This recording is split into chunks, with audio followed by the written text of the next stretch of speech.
Hello and welcome back, YouTubers. This is Protomario, and today I'm trying out my new tripod here, so try and work with me.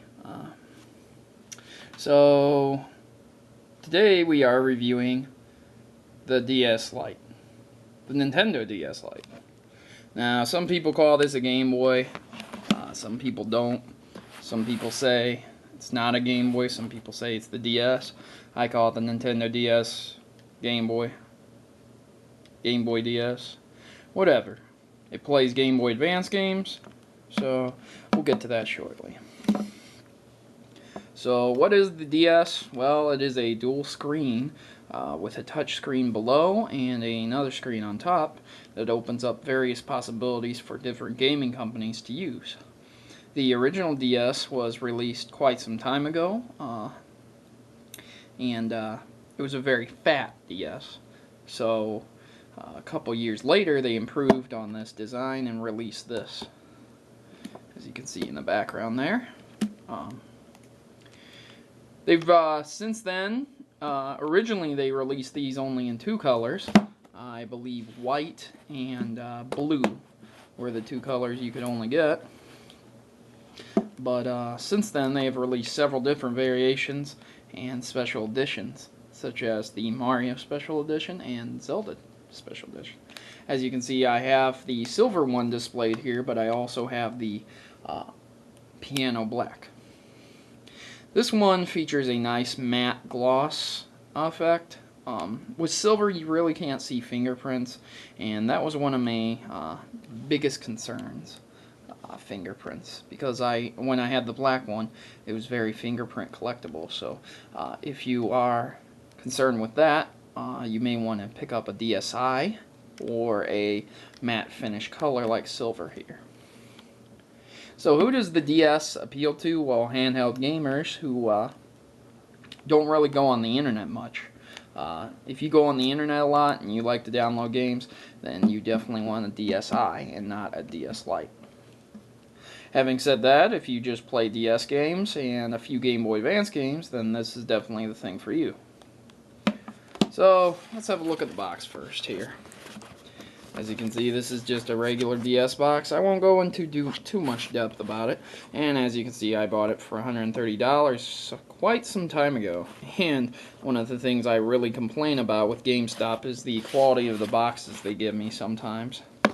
As you can see, this is a brand new box. One of the things I don't like about with GameStop here is the boxes. This is a brand new box, and as you can see, there is a very big hole in it.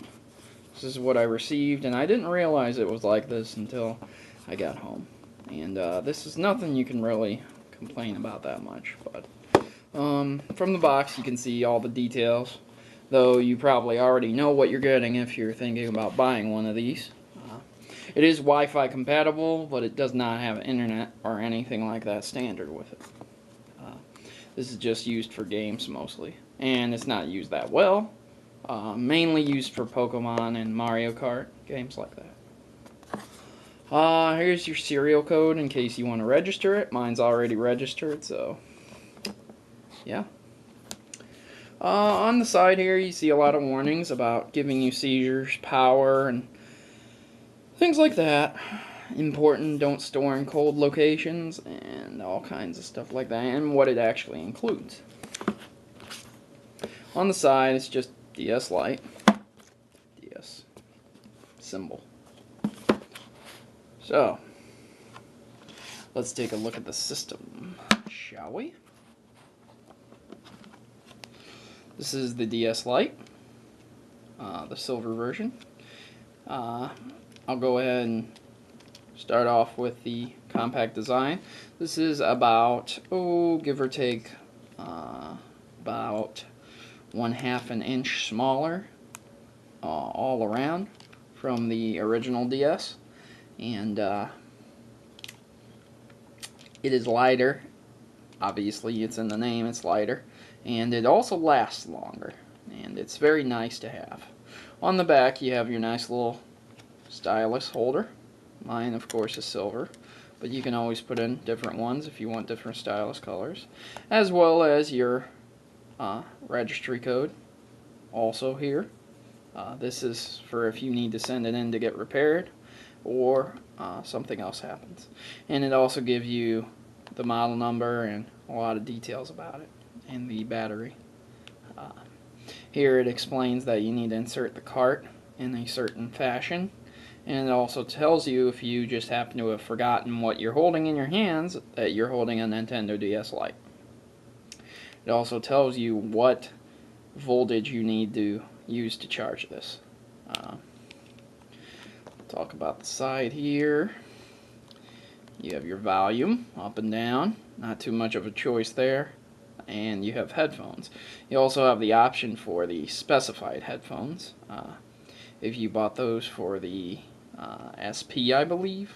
And yeah, that was kind of just a money maker for Nintendo there. You know, not just using universal headphone jacks. There was no reason for them not to.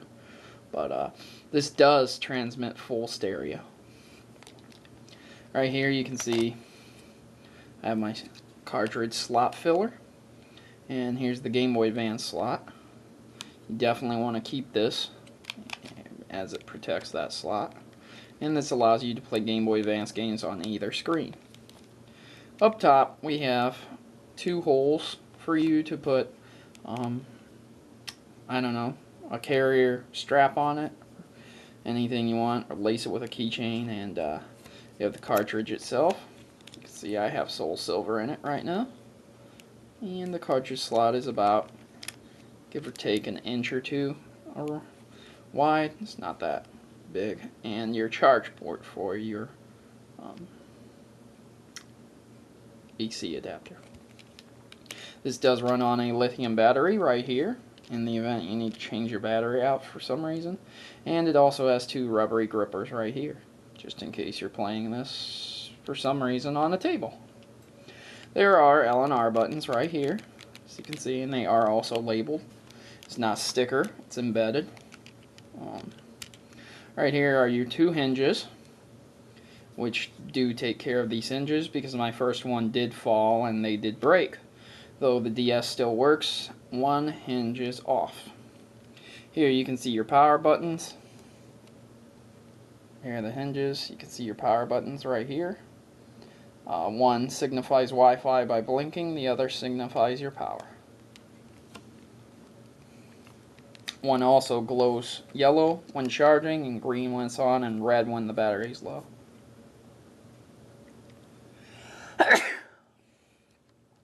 So, opening up the dual screen, you're greeted by 2 enormous screens. Here are the 2 sound jacks. This is not simulated stereo, this is real stereo. And here is your joypad. 8-way directions.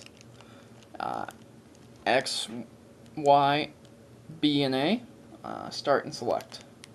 And please do note your start and select buttons will probably wear out over time due to the way you hold your game. This is comfortable on the hand, and even though it's very square and blocky, it is very comfortable for me to hold.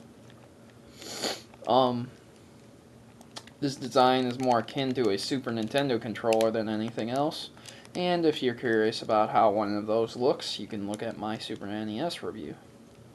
Over here you have a mic input, just in case you want to voice chat with someone, if the game allows that. And unfortunately this doesn't come with a camera. However, why would you want a camera on a video game system? The DSi has a camera, and the 3DS will have 2 cameras for 3D pictures. However, if time has proven anything, cameras are only cool for a while unless you do something with them continuously as a hobby, such as what I do with YouTube.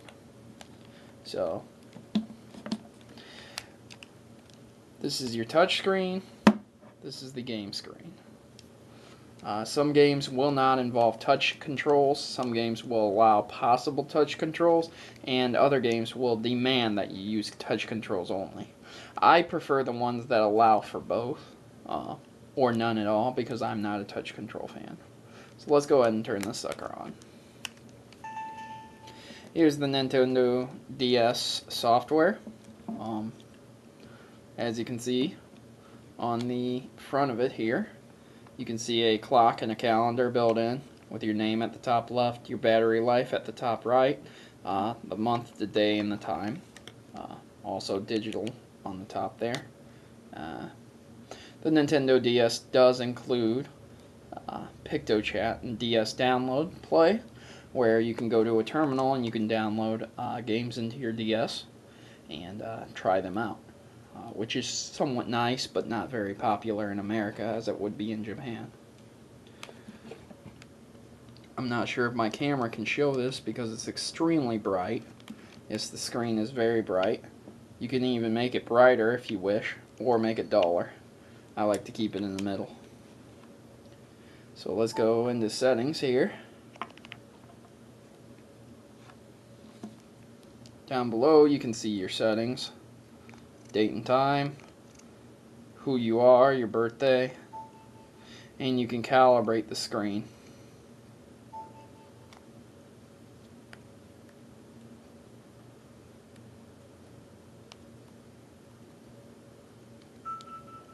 Touchscreen has been calibrated.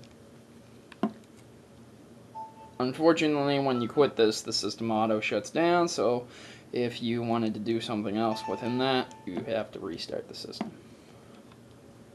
So let's go into PictoChat. There are 4 chat rooms that can be going at one time, and you and up to 16 other people can chat. So you can do anything you want, from typing out a message, and the touchscreen is pretty accurate and responsive at first, but over time the corners will begin to go and games will be harder to play. You can draw anything you want.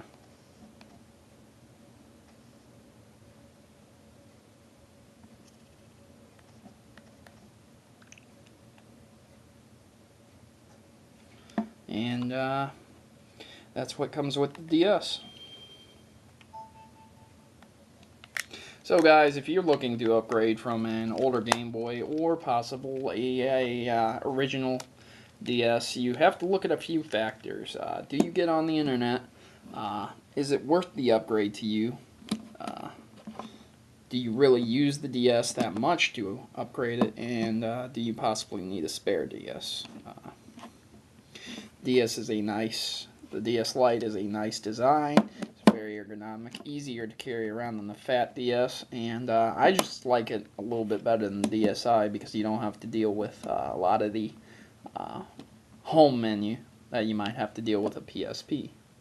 But I'm not slamming Sony, I'm just saying I use this for straight gaming, and for internet gaming I use my computer or my Xbox. And that works out well too. So guys, this is Protomario, and I'm signing out, and I hope my review helped you make a decision. This is definitely worth a purchase, but only if you need it.